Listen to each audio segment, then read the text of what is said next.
আচ্ছা, তাহলে আমরা ইমান নিয়ে আজ আলোচনা করব বলেছি। তো ইমানের যাওয়ার আগে আমরা দিন শব্দ, যে শব্দটা আমরা ধর্ম বলে জানি, সেই জিনিসটা নিয়ে একটু আলোচনা করব। আমরা সকলে জানি দিন। মাসুম, দিন মানে কি? দিন মানে দয়ে বয়ে দীর্ঘি দন্তনয় দন্তন্য দিন।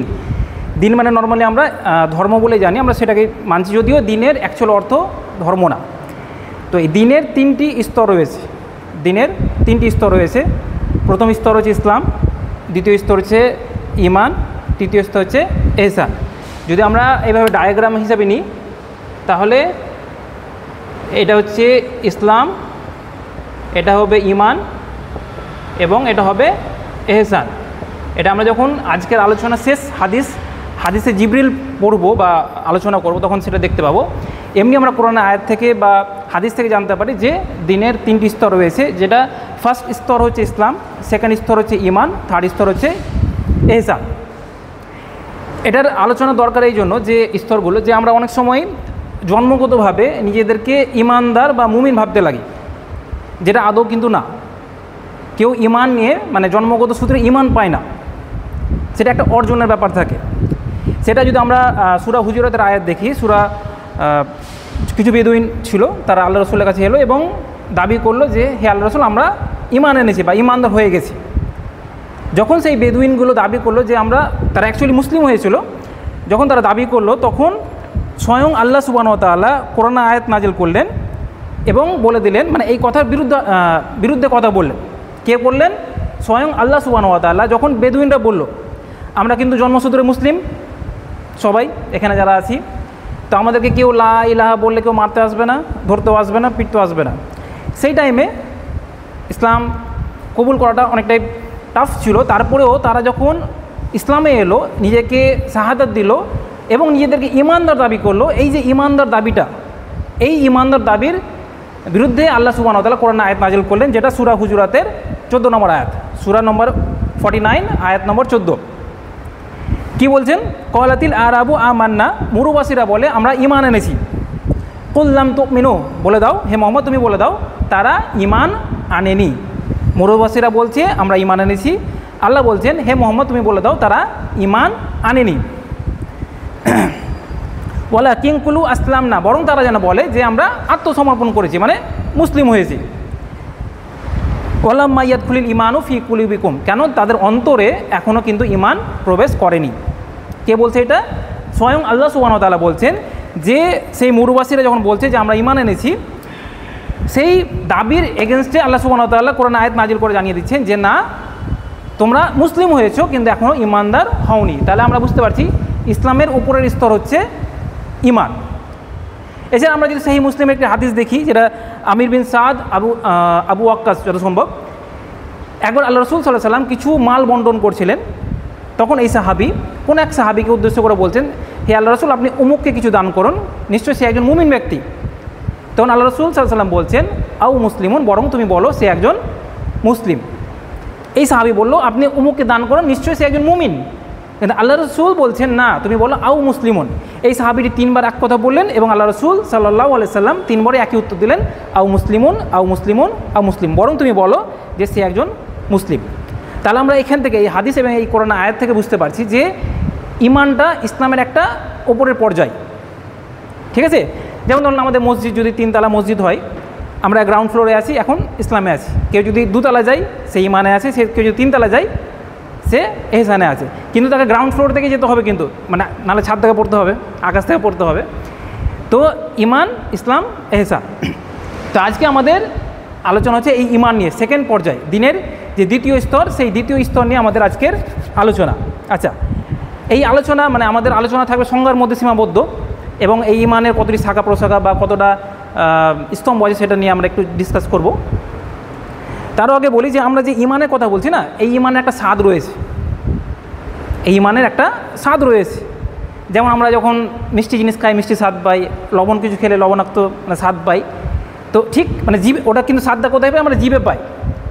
এই ঈমানের একটা স্বাদ রয়েছে, যেই স্বাদটা আমরা পাবো অন্তরে, যে স্বাদটা আমরা পাবো অন্তরে। একটু তোমরা ছড়িয়ে ছেটে একটু ঠিকভাবে বসো, খারাপ লাগছে। তো এই স্বাদটা আমরা কিন্তু পাবো অন্তরে। কি করে পাবো? আমরা যদি হাদিস দেখতে যাই যে আল্লাহ রাসূল সাল্লাল্লাহু আলাইহি ওয়াসাল্লাম বলছেন,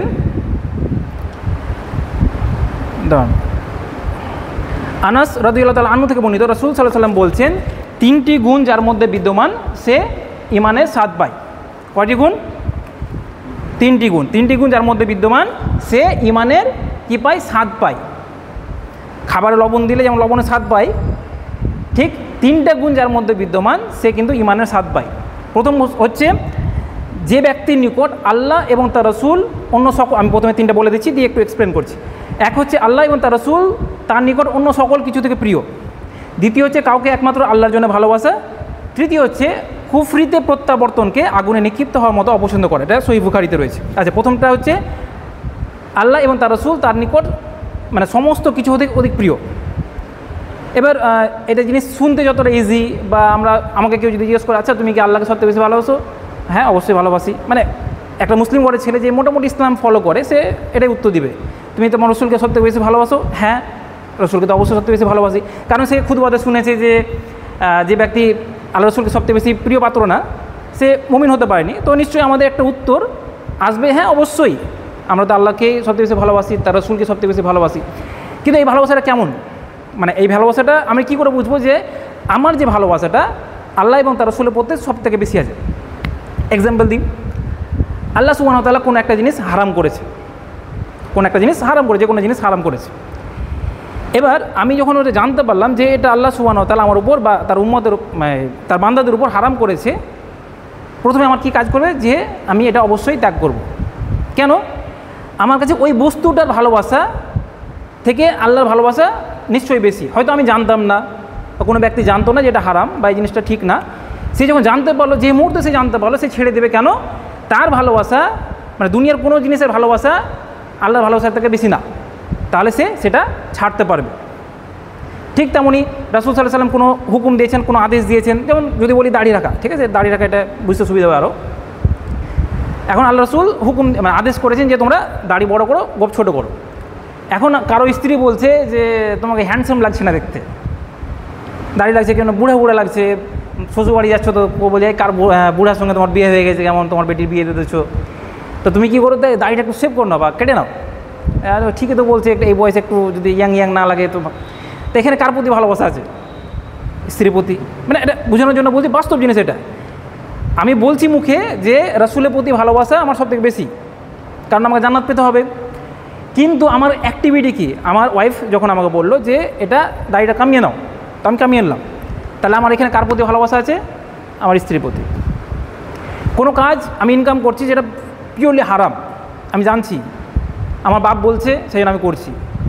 যেমন আমাদের সমাজে বিড়ি কালচার আছে, কারো পিতা তার মানে বেটা বউকে ফোর্স করছে যে সে যেন বিড়ি বাঁধে, বা আরও অন্য খারাপ অ্যাক্টিভিটি করে, বা আমার বাড়িতে বোরখা চলবে না, বা পাশের বাড়িতে বিয়ে আছে যেখানে ডিজে বাজছে, আরও অশ্লীলতা হচ্ছে, সেখানে বিয়ে খেতে যেতে হবে। এই জিনিসগুলো আমি লোকে কী বলবে বলে আমি বিয়ে খেতে চলে গেলাম, যেখানে ছেলে মেয়ের মানে উলঙ্ঘনা চলছে, যেখানে বেহায়াপনা আছে, যেখানে ইসলামের প্রতিটা জায়গায় ইসলামের বিধান উল্লঙ্ঘন করা হচ্ছে, আমি সেখানে যাচ্ছি কেন? যে লোকে কি বলবে। তাহলে আমি কাকে ভালোবাসি? লোককে। নিজের সোশ্যাল স্ট্যাটাসকে বেশি ভালোবাসি কার চাইতে? আল্লাহ এবং তার রাসূলের বিধান চাইতে।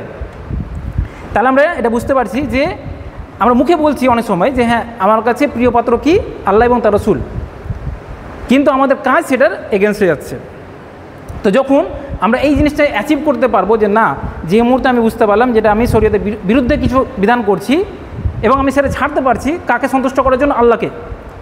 বা রাসূলের হুকুম আছে, আমি রাসূলকে এতটা বেশি ভালোবাসি, রাসূল এটা বলেছে মানে অবশ্যই করব।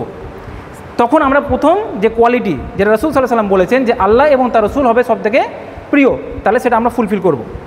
তাহলে এক নম্বর বুঝতে পারলে ঈমানের স্বাদ সেই পাবে যার মধ্যে এই শর্ত থাকবে, আল্লাহ এবং তার রাসূল হবে তার কাছে সবথেকে প্রিয় পাত্র।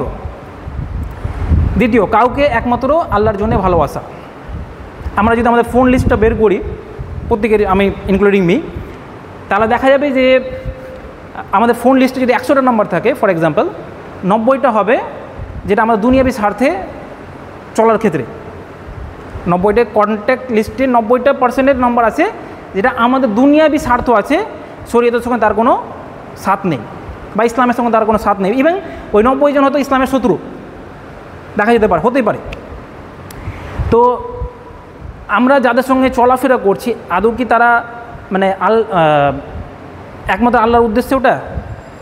আমরা যে আজকে বৈঠক আছে, আমরা 2 বছর আগে 3 বছর আগে কেউ কাউকে চিনতাম না, বা কেউ কারোর কাছে চিনলেও আমরা একে অপরকে ঠিকভাবে চিনতাম না। আমরা কেন আজকে এই জায়গায় আছি এই মজলিসে? একমাত্র আল্লাহর ভালোবাসার জন্য। আজকে আমি ইসলাম মানছি বলে আপনারা আমাকে ভালোবাসছেন, বা বাকি আপনারা ইসলাম মানছেন বলে আমরা আপনাকে ভালোবাসছি। কিন্তু যদি এরকম হতো যে না আমি কালকে ইসলাম থেকে বেরিয়ে গেলাম, কুফরি কাজ করছি বা অশ্লীলতা করছি বা কিছু কিছু, নিশ্চয়ই এই ভালোবাসা থাকবে না। যদি সেই জিনিসটা হয় যে হ্যাঁ আল্লাহকে একমাত্র আল্লাহর জন্য আমার প্রতি ভালোবাসা, বা র্যান্ডামলি কোনো একটা পার্সন যাচ্ছে, আমি অন্য এক্সাম্পল দিলে ধরো আমি ব্যাঙ্গালোর ট্রিটমেন্ট করতে গেছি, ওখানে আমার ফিল আসবে যখনই কোনো বাঙালিকে দেখবো না, অটোমেটিক তার মধ্যে একটা এই তোমার বাড়ি কোথায়, আচ্ছা কলকাতা বাড়ি আছে, এটা কোথায়, একটা আসে ফিলিংস আছে, যেহেতু মানে বাঙালি। ঠিক তেমন আমি হয়তো একটা পার্সনকে দেখতে পাচ্ছি, সে মুসলমান, চিনি না জানি না, কিন্তু সে মুসলমান, অটোমেটিকলি আমার অন্তরে তারপরে একটা ভালোবাসা কাজ করবে। সেটা হচ্ছে আল্লাহ, মানে আল্লাহর উদ্দেশ্যে সেটা ভালোবাসা। আমি তাকে চিনি না, তাকে জানি না, বা তার কোনো ক্ষতি হচ্ছে, আমি বুঝতে পারলাম সে একজন দিনদার মুসলিম, আমি তাকে হেল্প করলাম, হয়তো আমার তাদের ক্ষতি হলো, আমি তাকে হেল্প করলাম, এটা হচ্ছে আল্লাহর উদ্দেশ্যে ভালোবাসা। কিন্তু দেখা যাচ্ছে কি আমরা যেটা করছি, যে কোনো একজন আমার অন্তরঙ্গ বন্ধুকে কলেজ লাইফে স্কুল লাইফে যে ইসলাম বিরোধী কাজ করে, যে কুফরিতে লিপ্ত আছে, বা যে নন মুসলিম বা মুসলিম হলেও মানে তার ওপর দিন থেকে শুরু থেকে দিনের রাত পর্যন্ত অ্যাক্টিভিটি হচ্ছে ইসলাম বিরোধী, কিন্তু সে আমার অন্তরঙ্গ বন্ধু। হ্যাঁ ঠিক আছে, ইসলাম মানে না, মানে আমি তো মানছি, কিন্তু এটা হতে পারে না। এটা কী করে হয়? আমি ইসলামকে ভালোবাসি, আমি চাইছি আমি ইমানের দাবিদার, কিন্তু আমার অন্তরঙ্গ বন্ধুকে যে ইসলাম বিরোধী, এটা হয়? এটা হয় না। তাহলে এই দুটো শর্ত হলো। তৃতীয় শর্ত হচ্ছে যে কুফরিতে প্রত্যাবর্তনকে আগুনে নিক্ষিপ্ত হওয়ার মতো অপছন্দ করা। কুফরিতে প্রত্যাবর্তন মানে তাহলে ইমান আছে, ইমান থেকে আবার কুফরিতে ফিরে যেতে এতটা ঘৃণা করবে যতটা আগুনে ঝাঁপ দিতে ঘৃণা করবে। নিশ্চয়ই আমরা কেউ আগুনে ঝাঁপ দিব না, অপছন্দ করবো জিনিসটা, যে না আগুনে ঝাঁপ দেওয়া যাবে না, কারণ পড়ে যাব, ঝুলে যাব, মরে যাব ইত্যাদি। তো নিশ্চয়ই কোনো ব্যক্তি যদি স্বাভাবিক মস্তিষ্কে থাকে আগুনে ঝাঁপ দিতে অপছন্দ করবে। ঠিক তেমনই কোনো ব্যক্তির অন্তরে যদি এরকম থাকে যে ওই কুফরিতে ফিরে যেতে সে ততটাই ঘৃণা করে যতটা আগুনে ঝাঁপ দিতে ঘৃণা করবে, তাহলে সে ইমানের স্বাদ পাবে। তারা 3টা গুণ কী কী বললাম? প্রথম গুণ হচ্ছে আল্লাহ ও তার রসুল তার নিকট সব কিছু হতে অধিক প্রিয়। আল্লাহ এবং তার রসুল, শুধু কথাতে না, অ্যাক্টিভিটিতে।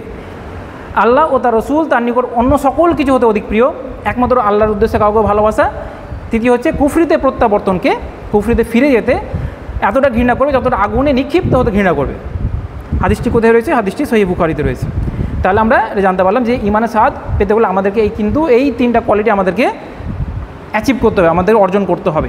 এটা একটা হাদিস। আরেকটা হাদিস বলি, আব্বাস ইবনে আব্দুল মুত্তালিব রাদিয়াল্লাহু আনহু থেকে বর্ণিত, তিনি রাসূল সাল্লাল্লাহু আলাইহি ওয়াসাল্লামকে বলতে শুনেছেন, সে ব্যক্তি ইমানের স্বাদ পেয়েছে যে রব হিসেবে আল্লাহকে, দিন হিসেবে ইসলামকে এবং রাসূল হিসেবে মুহাম্মদ সাল্লাল্লাহু আলাইহি সাল্লামকে সন্তুষ্ট চিত্তে, সন্তুষ্টভাবে মেনে নিয়েছে। রব হিসেবে আল্লাহকে, দিন হিসাবে ইসলামকে, যে দিনটা আমরা আলোচনা করছি দিন হিসাবে ইসলামকে, এবং রাসূল হিসেবে মুহাম্মদ সাল্লাল্লাহু আলাইহি সাল্লামকে সন্তুষ্ট চিত্তে, মানে বাধ্য হয়ে না যে সমাজে ইসলাম আছে, ইসলামিক খিলাফত আছে, এখন আমাকে মানে বেঁচে থাকতে হলে সমাজের কিছু সুযোগ সুবিধা ভোগ করতে হলে আমাকে মানে এটা মানতে হবে বা দাবিতে মানতে হবে, সেটা না, সন্তুষ্ট চিত্তে যে না আমার রব আল্লাহ, আমার দিন ইসলাম। আমি এবার এখানে রব যখন আল্লাহ বলছি, রব মানে শুধু কিন্তু সৃষ্টিকর্তা না, রব মানে যিনি খেতে দেন, পড়তে দেন, আমাদের অস্তিত্ব বজায় রেখেছেন, আমাদের মৃত্যু দিবেন, আমাদেরকে টিকিয়ে রেখেছেন, প্রত্যেকটা জিনিস হচ্ছে ইনক্লুডিং রব। তো আমি এখন জানবো যে আমাকে যে জন্ম দিয়েছে, আমার মৃত্যু যার হাতে, আমার রিজিক যার হাতে, আমার মানে অস্তিত্ব যার হাতে, আমি যখন তাকে রব হিসেবে মেনে নিব, তখন নিশ্চয়ই আমার মধ্যে আমার দুনিয়ার মানে লোকদের প্রতি ভয় থাকবে না, আমার এটা ক্ষতি হয়ে যাবে এটা আমার ভয় থাকবে না, তাহলে আমি একটা প্রশান্তি পাবো। তাহলে আমাকে রব হিসেবে আল্লাহকে মেনে নিতে হবে, দিন হিসেবে ইসলাম। এবং যখন আমরা সাক্ষী দেবো যে মুহাম্মদ সাল্লাল্লাহু আলাইহি ওয়াসাল্লাম রাসূল মানে যখন আমি দাবি করছি, তখন কিন্তু আমার কোনো কাজ আর নিজের মতো না, তখন রাসূল সাল্লাল্লাহু আলাইহি ওয়াসাল্লাম যেভাবে বলেছেন সেভাবে করতে হবে, যেভাবে শিখেছে সেভাবে করতে হবে। তো এই 3টে জিনিস যদি আমরা অর্জন করতে পারি তাহলে ইমানের স্বাদ পাবো। তো এই জিনিসটা আমাদের মাথায় রাখতে হবে যে আমাদেরকে গুণগুলো অর্জন করতে হবে, যেন আমরা এই যে ইমানের স্বাদটা আমরা যেন পেতে পারি।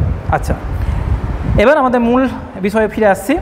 মূল বিষয় ছিল কি আমাদের ঈমান। ঈমান খুবই গুরুত্বপূর্ণ জিনিস বলে আমরা আজকে আলোচনা করছি। কেন গুরুত্বপূর্ণ? কারণ হচ্ছে যে এই ঈমানের দৌলতে বা বদৌলতে আল্লাহ কিন্তু জান্নাত দিবেন।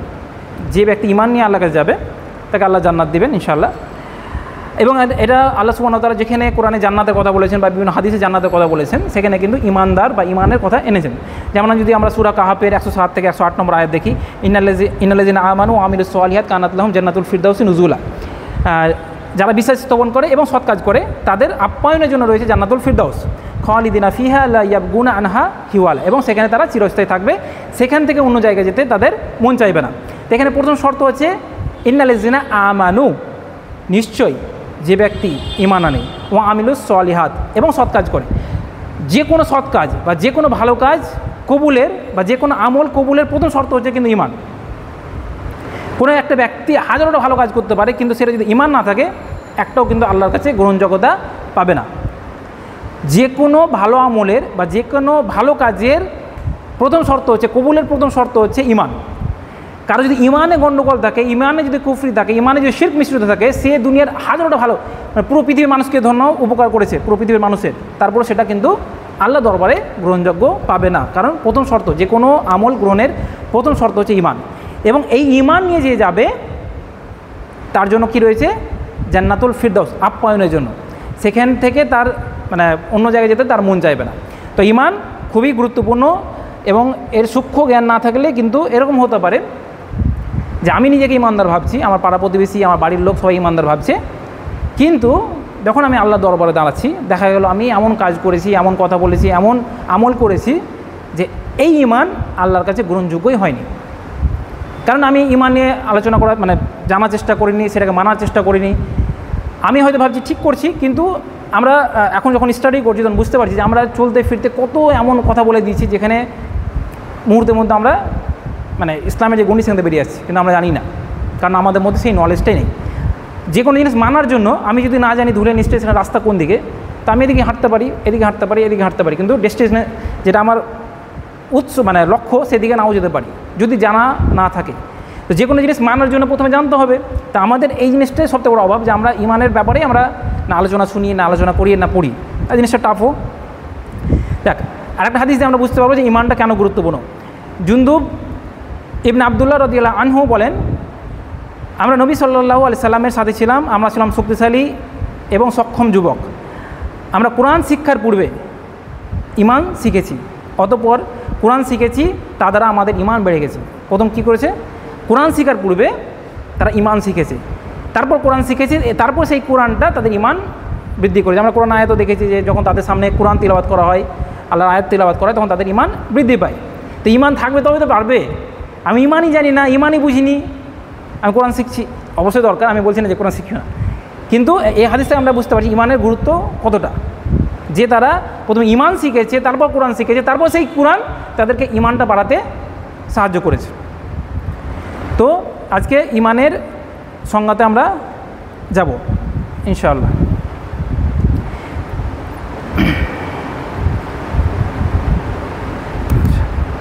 আচ্ছা, ঈমান মাসুম করে রাখবে এই কি? শাকিল বলো তো, ঈমান ডেফিনেট তোমার যেটা নলেজ আছে সেখান থেকে বলো, ঈমানের সংজ্ঞা বলতে কী বোঝো?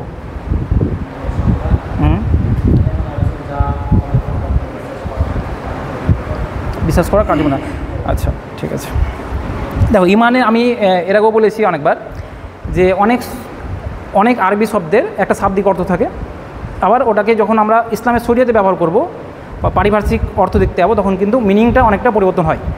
যেমন আমরা এক্সাম্পল দিয়েছি এর আগে হাদিস শব্দ বলে, হাদিস যখন খতিব সাহেব মিম্বার থেকে বলেন বা কেউ বক্তা বক্তব্য দেয়, হাদিসে আছে এটা হারাম, হাদিসে আছে এটা হালাল, তখন কিন্তু তিনি এটা বলেন না। হাদিসের অ্যাকচুয়ালি মিনিং হচ্ছে যে খবরের কাগজ বা কোনো নিউজ বা কোনো কথোপকথন বা গল্পের বই ইত্যাদি। এবার যখন কোনো খতিব বা কোনো বক্তা যখন বলছে যে হাদিস আছে এটা হারাম, হাদিস আছে এটা হালাল, তখন তার মানে এটা না যে তিনি গল্পের বই থেকে বলছেন এটা হারাম, গল্পের বই থেকে বলছে বা খবরের পেপার থেকে বলছেন এটা হালাল, ঠিক আছে?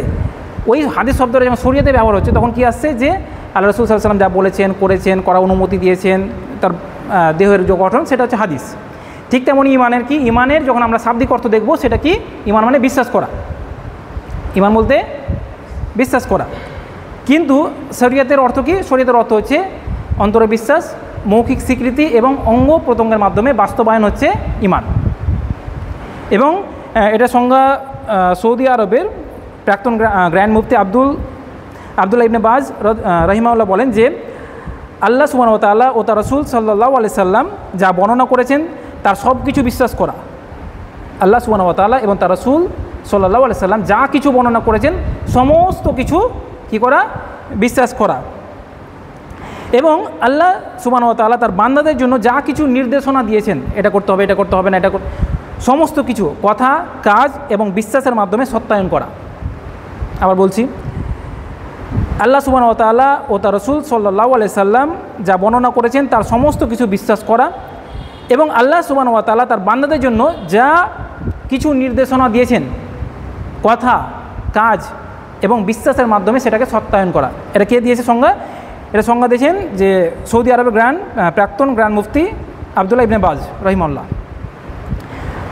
যদি আরও সংক্ষেপে বলি, বা যেটা আমরা বললাম যে ঈমান হচ্ছে তিনটি বিষয়ের সমষ্টি, একটা কি অন্তরে বিশ্বাস, একটা মৌখিক স্বীকৃতি, একটা হচ্ছে অঙ্গ প্রত্যঙ্গের মাধ্যমে সেটার বাস্তবায়ন। তাহলে ঈমানের শাব্দিক অর্থ কি সাইদ? ঈমানের শাব্দিক অর্থ কি? শাব্দিক অর্থ জিজ্ঞেস করেছি, ঈমানের শাব্দিক অর্থ, ঈমানের শাব্দিক অর্থ কি? সুরাজ বল শাব্দিক অর্থ রে। বিশ্বাস করা, শাব্দিক অর্থ বিশ্বাস করা, বিশ্বাস করা বা বিশ্বাস, ঠিক আছে। ঈমানের শাব্দিক অর্থ বিশ্বাস করা। শরীয়তের অর্থ কি? কি নাম? ইসমাইল। শরীয়তের অর্থ কি? নাইম বলল ঈমানের শাব্দিক অর্থ বিশ্বাস করা। শরীয়তগত অর্থ বা পারিভাষিক অর্থ কি?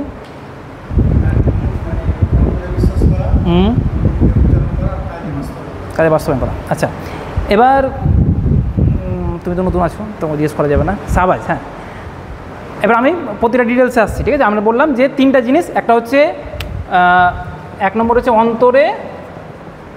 অন্তরে বিশ্বাস, ঠিক আছে। সেকেন্ড হচ্ছে মৌখিক স্বীকৃতি, ঠিক আছে। 3 নম্বর হচ্ছে বাস্তবায়ন, অঙ্গ প্রত্যঙ্গের মাধ্যমে বাস্তবায়ন।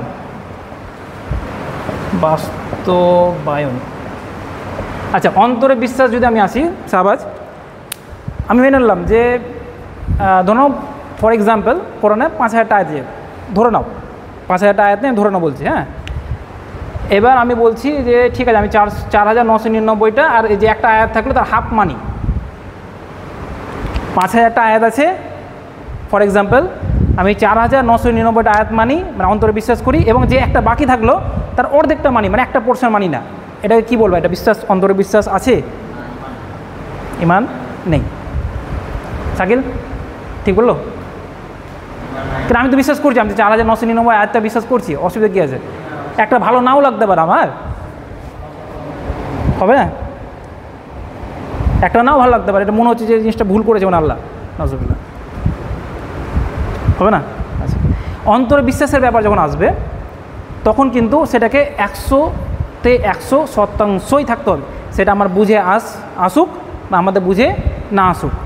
আল্লাহ বিধান দিয়েছে, নিশ্চয়ই এর মধ্যে কিছু হিকমত রয়েছে। রাসূল বিধান দিয়েছে, নিশ্চয়ই এর মধ্যে কিছু হিকমত রয়েছে। অন্তরে বিশ্বাস 100তে 100% থাকতে হবে। আচ্ছা, শুধু কি এতটাই যথেষ্ট যে আমি বিশ্বাস করে নিলাম শেষ? আর কি অন্তরের কোনো কাজ আছে?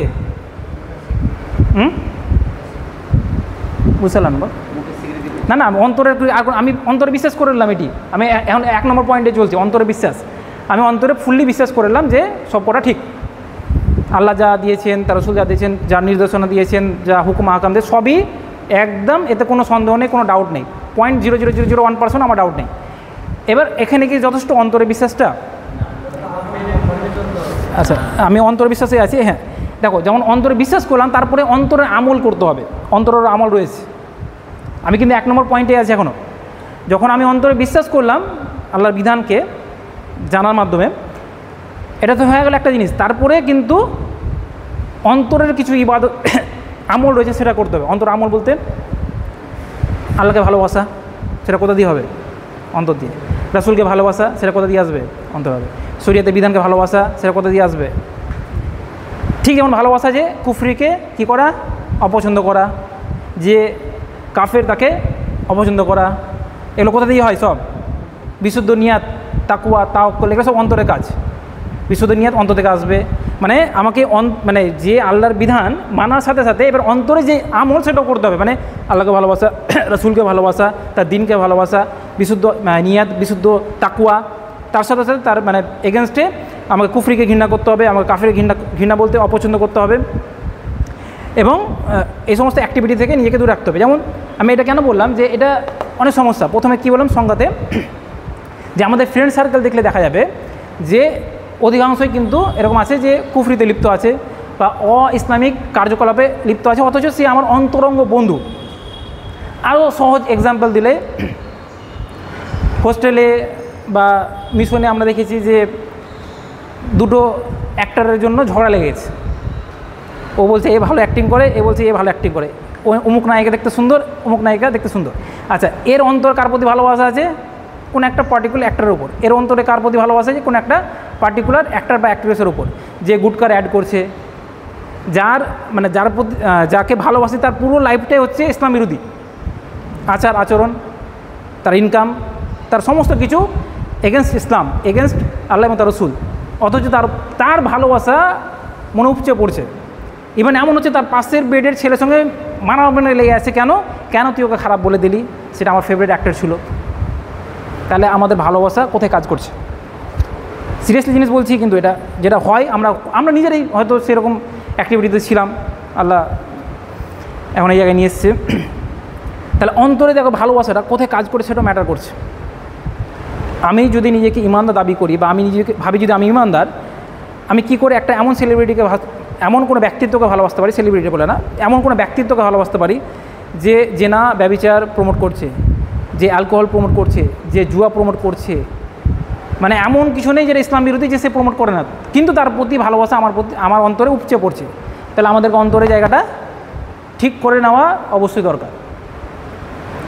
ঠিক আছে, সেটা আমি শুধু অ্যাক্টর দিয়ে বুঝালাম, আরও জিনিস হতে পারে, সেটা মানে পলিটিশিয়ান হতে পারে বা আরও যতগুলো অ্যাসপেক্ট হতে পারে আমাদের সমাজে, সমস্ত কিছু হতে পারে।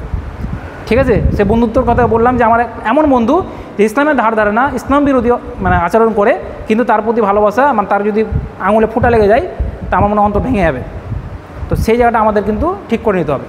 তাহলে অন্তরের যে বিশ্বাস সেটা থাকতে হবে 100-তে 100 ভাগ। তারপরেও আমাকে কি করতে হবে? অন্তরের ইবাদতগুলো, আমলগুলো করতে হবে। 1 নম্বর পয়েন্ট বোঝা গেল, clear, no doubt. Second point কি? মৌখিক স্বীকৃতি।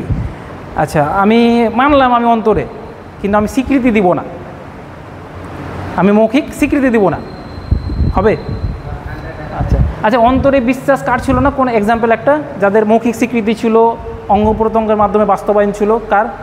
তৈরি একটা এক্সাম্পল যদি আমি দিতে চাই, যে যাদের মৌখিক স্বীকৃতিও ছিল, অঙ্গ প্রত্যঙ্গের মাধ্যমে বাস্তবায়নও ছিল, কিন্তু অন্তরে বিশ্বাস ছিল না, মুনাফিকরা কিন্তু মৌখিক স্বীকৃতি দিয়েছিল। ইভেন তারা আমাদের সমাজের মুসলিমদের চাইতে ভালো নামাজ পড়তো হয়তো, ঠিক আছে, কিন্তু তাদের অন্তরে বিশ্বাস ছিল না। তারা মানতে পারেনি যে এটা আল্লাহ রসুল বা আল্লাহর বিধানকে তারা অন্তরে মেনে নিতে পারেনি। কিন্তু দেখছে যে মদিনাতে এখন যদি আমাকে বাঁচতে হয় বা আমাকে সুবিধা নিতে হয়, তাহলে আমাকে স্বীকৃতি দিতে হবে। তারা স্বীকৃতি দিয়েছে, কিন্তু তারা অন্তরে সেটা মেনে নেয়নি। সুতরাং তাদের স্থান কোথায়? জাহান্নামের সবচেয়ে নিচের স্তরে। এটা হলো একটা জিনিস, মৌখিক স্বীকৃতি। আল্লাহ রসুলের চাচা আবু তালেব, তিনি কিন্তু অন্তরে একদম ভালোভাবে বিশ্বাস করতেন যে তার ভাতিজা যেটা বলছে সেটা ঠিক। তিনি তাকে হেল্পও করেছেন যত রকমভাবে পেরেছেন, কিন্তু সমাজের লজ্জা, সমাজের লোক কী বলবে, বাপদাদা ধর্ম ছেড়ে দিলাম, এটা সেটা, তার জন্য তিনি কিন্তু কোনোদিনও মৌখিক স্বীকৃতি দেননি। তিনি মানে তার জায়গা কোথায়? জাহান্নাম। তাহলে যেমন অন্তরে বিশ্বাসটা জরুরি, মৌখিক স্বীকৃতিতেও জরুরি। এবার মৌখিক স্বীকৃতিকে আমরা দুটো ভাগে ভাগ করব, ঠিক আছে? মৌখিক স্বীকৃতিকে আমরা দুটো ভাগে ভাগ করব। একটা হচ্ছে যেটা ঈমান আনলে যেটা দাবি থাকে, ঈমানের যেটা দাবি, যেটা হচ্ছে শাহাদাত। একটা হচ্ছে শাহাদাত, ঠিক আছে, একটা নর্মাল জিনিস। এটা হচ্ছে ইমানের দাবি, যে তুমি ইমান এনেছো, তোমাকে কিন্তু জোর গলায় ঘোষণা দিতে হবে যে আমি মানে আল্লাহর প্রতি মানে বিশ্বাস আনলাম এবং রসুল মোহাম্মদ সাল্লাল্লাহু আলাইহি ওয়াসাল্লাম আল্লাহ রসুল, ঠিক আছে, লা ইলাহা ইল্লাল্লাহ মুহাম্মদ রাসূলুল্লাহ। এটা কিন্তু জোর গলায় শাহাদাত দিতেই হবে। কেউ যদি ইমান এনেছে কিন্তু সে প্রকাশ করবে না যে আমি মুসলমান, তাহলে সে কিন্তু মুমিনের মধ্যে বা ইসলামের গণ্ডি থেকে বাইরে। তাকে দুটো আছে, আমি দুটো পোর্শন, তার মধ্যে একটা পোর্শন হচ্ছে শাহাদাত দিতেই হবে, জোর গলায় তাকে বলতেই হবে যে আমি লা ইলাহা ইল্লাল্লাহ মুহাম্মাদুর রাসূলুল্লাহ, যে আমি সাক্ষ্য দিচ্ছি আল্লাহ ছাড়া প্রকৃত কোনো উপাস্য নেই এবং নিশ্চয়ই মুহাম্মদ আল্লাহর রসুল। এটা থাকতেই হবে, এটা থাকতেই হবে। অনেকে আছে হয়তো যে ভাবছে যে সামাজিক মানে তার একটা সামাজিক স্ট্যাটাস আছে, এখন দেখছি যে আমি যদি শাহাদাত দিয়ে দিই তাহলে কী হবে, আমার সেই স্ট্যাটাস ভেঙে যাবে বা আমি অন্যভাবে ক্ষতিগ্রস্ত হব বা আমার সমাজের লোক আমাকে সমাজ থেকে তাড়িয়ে দিবে ইত্যাদি ভয়ে বা ইত্যাদি কারণে তারা হয়তো শাহাদাত দিল না, তারা কিন্তু ইসলামের গণ্ডির মধ্যে নেই। এটা একটা জিনিস, শাহাদাতটা অবশ্যই জরুরি বিষয়। আরেকটা জিনিস হচ্ছে যেটা স্বীকৃতি দিতে হবে, মানে বলতে হবে, সেটা হচ্ছে আলাপ আলোচনার ক্ষেত্রে হয়তো আমরা আলোচনা করছি, এমন পয়েন্ট এলো যেখানে সুদের কথা হচ্ছে, তখন কিন্তু আমাকে ঘোষণা দিতে হবে সুদ হারাম। মদের কথা হলো মদ হারাম, মানে চলতে ফিরতে যেগুলো আমাদের প্রয়োজনীয় জিনিসগুলো সামনে আসবে সেগুলোর ব্যাপারেও স্বীকৃতি দিতে হবে। এরকম না যে আমি দেখেন এই কথা বিড়ির ব্যাপারে বলে দিই তাহলে আমাকে কাল্টি মারতে হবে, বা আরও কোনো সামাজিক ভয় যে এই জায়গায় মনে এই জিনিসটা লুকিয়ে দিতে হবে, এই হাদিসটাকে একটু লুকিয়ে দিলে ভালো হয়, তাহলে একটু বেনিফিট পাবো, আছে আমাদের সমাজে অহরহ আছে। সেই জন্য আমাদের এই দশা যে আমার আজকে আমাদের মুখে আমাদেরকে ইমান শুনতে হচ্ছে, এতে খারাপ জিনিস কী হতে পারে আর। তো দুটো জিনিস, মৌখিক স্বীকৃতি দুটো পোর্শন, একটা হচ্ছে যেটা মানে ঘোষণা দিতেই হবে সেটা হচ্ছে শাহাদাত, সেখানে হচ্ছে যে প্রয়োজনীয় তাগিদে যেটা সামনে আসবে সেটারও কিন্তু স্বীকৃতি দিতে হবে, সেটা লুকিয়ে রাখা যাবে না। তাহলে আর স্বীকৃতি হবে কিন্তু 100%, মানে আমার অন্তরে যা আছে মুখ দিয়ে কিন্তু ততটাই বের হবে। ক্লিয়ার? এরকম না যে আমি এটা স্বীকার করব এটা স্বীকার করব না, আমি মেনে নিলাম আল্লাহ এক, আল্লাহর একত্ব আমি মেনে নিলাম, কিন্তু মুহাম্মদ সাল্লাল্লাহু আলাইহি সাল্লামকে আমি রসুল মানব না বা স্বীকৃতি দিব না।